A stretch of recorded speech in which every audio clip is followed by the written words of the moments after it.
warahmatullahi wabarakatuh. Waalaikumsalam warahmatullahi wabarakatuh. Sebelumnya, perkenalkan, nama saya Sari Yuliani. Saya Uta Samira Toka. Saya Sakiti.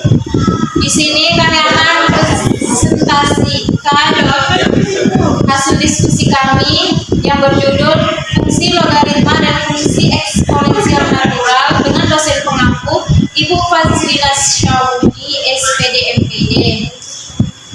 Kita akan masuk ke pembahasan. Fungsi logaritma adalah fungsi yang mengandung logaritma atau pengubah bebas yang berupa bentuk logaritma. Secara konsep, fungsi logaritma adalah kebalikan inverse dari fungsi eksponensial. Nah, di sini bentuk fungsi logaritma, di mana fx sama dengan a log x, a bisa dari 0 atau a tidak sama dengan 1. Secara umum, bila y sama dengan a pangkat x, maka x sama dengan a log y. Dan jika fx sama dengan a log x dengan a lebih besar dari 1, x lebih besar dari 0, x adalah nil. Maka fx dikatakan fungsi naik. Dan jika fx sama dengan a log x dengan 0 lebih kecil dari a lebih kecil dari 1, x lebih besar dari 0, dan x adalah nil, maka fx dikatakan nil. Satu sifat logaritma biasanya yang kita kenal yaitu log x lebih kecil dari 0. Untuk 0 lebih kecil dari x lebih kecil dari 1, x elemen nil.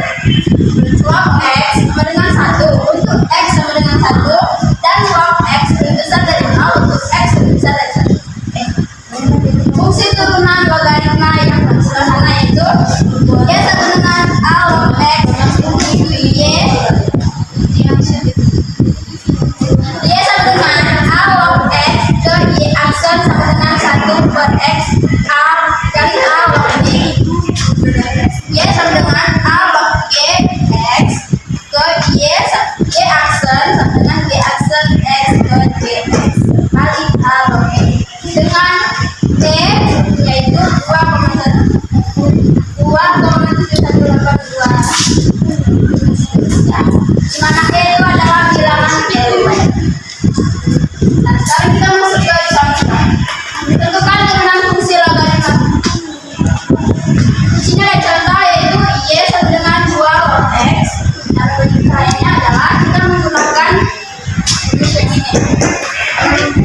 Jadi 2 y sama dengan 2 log x ke y aksen sama dengan 1 per x kali 2 log y. Nah, contoh yang kedua yaitu y sama dengan 2 log x kuadrat kurang 3x ditambah 1. Nah, di sini kita menggunakan perusahaan. Misalnya, dx sama dengan x kuadrat kurang 3x ditambah 1, terus y sama dengan x sama dengan 2x kurang 3. Y sama dengan 2 log x kuadrat kurang 3x. Jadi y aksen dengan g aksen x per yx garis a log y sama dengan 2x per x kuadrat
3x tambah 2 1/4 1/2 sama dengan 1/2 lagi 3x tambah 2. Nah, Oke, sampai di sini ada yang bertanya? Itu len akar 3x tambah 2 sama, kenapa sama dengan len 3x tambah 2 pangkat setengah? Karena akar ini sama dengan pangkat setengah. Jadi len akar 3x tambah 2 sama dengan len 3x tambah 2 pangkat 1/2 atau dan disederhanakan lagi jadi 1/2 plus 3x tambah 2. Bisa dipahami ini? Bisa dipahami. selanjutnya fungsi fx sama dengan len x terdiferensialkan pada selang waktu dengan f absen x sama dengan 1/x. Fungsi fx sama dengan len x kontinu df sama dengan 0, tak hingga. Daerah nilai f fungsi fx len x adalah rf sama dengan f. Fungsi fx sama dengan len x monoton naik dan cenderung ke bawah pada df sama dengan 0, tak hingga. Sifat limit fungsi di sekitar 0 dan x membesar tanpa batas. Lim x menuju tak hingga, len x sama dengan tak hingga, dan lim x menuju 0 plus len x sama dengan lim tak hingga. Dengan hampiran integral diperoleh beberapa nilai. Len 2 sama dengan 0,69315 dan 4 sama dengan 2, len 2 sama dengan 1,38631. Selanjutnya, nilai d per dx len mutlak x sama dengan 1/x. X tidak sama dengan 0 integral dx per x len mutlak x tambah c. X tidak sama dengan 0. D per dx len mutlak u sama dengan u aksen per u sama dengan u. X tidak sama dengan 0. Maka grafiknya seperti ini. Karena fx sama dengan len x monoton naik pada daerah asalnya, maka persamaan len x sama dengan 1 mempunyai solusi tunggal. Solusi len x sama dengan 1 adalah bilangan real yang nilai hampirannya 2,7182818. Dari len e sama dengan 1 dan perluasan rumus len a pangkat r sama dengan x, len e sama dengan x, besaran e pangkat x sama dengan x sama dengan r didefinisikan sebagai bilangan real yang memenuhi len e pangkat x dan fx sama dengan e pangkat x, dinamakan fungsi eksponensial natural. Baiklah, selanjutnya akan dijelaskan oleh Oktas Safira. Jelaskan bagaimana saya bahwa fx sama dengan e pangkat x dinamakan fungsi eksponen natural. Fungsi eksponen natural biasanya ditulis dengan exp x atau e pangkat x. Daerah atau fungsi fx sama dengan e pangkat x adalah df sama dengan r dan daerah nilainya rf sama dengan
turun bila K lebih besar dari 0 dan lebih kecil dari 1. Dari kurva eksponen sembarang ini diperoleh D per dx dikali A pangkat x sama dengan D per dx dikali E di pangkat x ln A sama dengan E pangkat ln A sama dikali ln A sama dengan A pangkat x ln A. Dari kurva logaritma sembarang diperoleh D per dx A log x sama dengan D per dx dikali ln x per ln A sama dengan 1 per ln A dikali 1 per x sama dengan 1 per A ln x. Oke, dari penjelasan yang saya jelaskan, adakah yang ingin bertanya? Tidak. Selanjutnya akan dilanjutkan oleh saudara-saudari kami, Sari. Bentuk limit dari E. Adapun teorema bentuk limit E adalah E sama dengan lim H menuju 0 1 ditambah H pangkat 1 per H sama dengan lim N menuju tak hingga 1 ditambah 1 per N pangkat N. Pembuktian. Gunakan fungsi f x sama dengan ln x dan f aksen x sama dengan 1 per x dan f aksen 1 sama dengan 1. Maka diperoleh 1 sama dengan f aksen 1 sama dengan lim H menuju 0 f 1 ditambah H dikurang f 1 bar H lim H menuju 0 dan 1 ditambah H per H lim H menuju 0 dan 1 ditambah H pangkat 1 per H. Karena fungsi fx sama dengan ln x kontinu pada 0, maka ln e sama dengan ln lim H menuju 0 1 ditambah H pangkat 1 per H dan akibatnya e sama dengan lim H menuju 0 1 ditambah H pangkat 1 per H. Gunakan H sama dengan 1 per N dan H menuju 0 plus jika tak hanya jika N menuju tak hingga maka diperoleh N lim N menuju tak hingga 1 ditambah 1 per N pangkat N. Adapun teorema jika fx sama dengan x pangkat r di mana r adalah bilangan real dan x lebih besar dari 0 maka f aksen x sama dengan r x pangkat r dikurang 1. Kemudian bukti bahwa fx sama dengan x pangkat r sama dengan e dan x pangkat r sama dengan e pangkat dan x pangkat r sama dengan e pangkat r dan x. Maka dengan menggunakan fungsi eksponen diperoleh f aksen x sama dengan e pangkat r dan x dikali f per x sama dengan x pangkat r dikali f per x sama dengan r x pangkat r dikurang 1 terbukti. Selanjutnya kita masuk ke contoh soal. Tentukan turunan dari fungsi e x sama dengan 12 e pangkat agar x ditambah 1. Penyelesaian. Ingat bahwa untuk fx sama dengan e pangkat gx maka f aksen x sama dengan e pangkat gx dikali g aksen x. Dalam soal ini gx sama dengan akar x ditambah 1 sehingga kita peroleh fx sama dengan 12 e pangkat akar x ditambah 1 f aksen x sama dengan 12 e pangkat akar x ditambah 1 dikali 1 per 2 akar x ditambah 1 sama dengan e pangkat akar x ditambah 1 per akar x ditambah 1. Dari yang saya jelaskan, apakah ada yang ingin bertanya? Ya. Hasil ini ialah fungsi logaritma adalah kebalikan atau inverse dari fungsi eksponensial dan fungsi eksponen natural adalah inverse dari fungsi logaritma natural. Sekian dari presentasi kelompok kami. Jika ada yang salah, kami mohon maaf. Kami akhiri. Wabillahi taufiq wal hidayah. Wassalamualaikum warahmatullahi wabarakatuh. Waalaikumsalam warahmatullahi wabarakatuh.